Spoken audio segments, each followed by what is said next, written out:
Deux Fagan, contrôleurs français, et von Gdaran, contrôleur allemand, viennent examiner les comptes d'une famille grecque.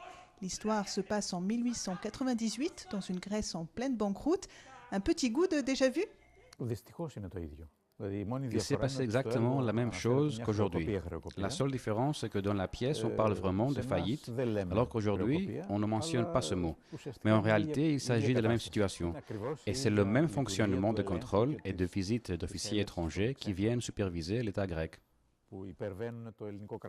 La pièce tourne la chose en farce, mais aujourd'hui l'heure est plutôt au tragique. Les mesures d'austérité s'ajoutent les unes aux autres depuis un an. À chacune de leurs visites, les émissaires de l'Union européenne et du FMI demandent aux Grecs de nouveaux sacrifices. Les contrôleurs de l'époque étaient meilleurs, les nôtres sont vraiment pires. Là, ça se passerait il y a plus de 100 ans. Les contrôleurs d'aujourd'hui, eux, sont venus avec les pires intentions nous punir pour nos fautes pour lesquelles on doit payer. Et nous leur donnons tout.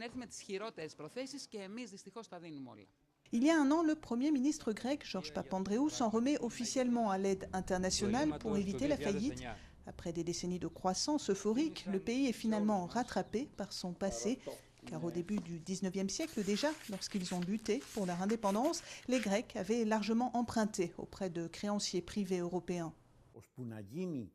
Jusqu'à ce que la Grèce devienne un État, c'est-à-dire entre le moment où elle commence la révolution en 1821 et 1828, la Grèce est complètement détruite.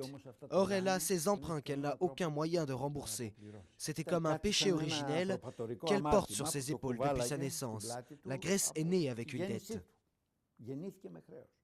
Une dette dont beaucoup d'économistes aujourd'hui disent qu'il faudra la restructurer, même si le gouvernement s'y oppose fermement. Selon les prévisions, elle devrait dépasser les 150% du PIB à la fin de l'année.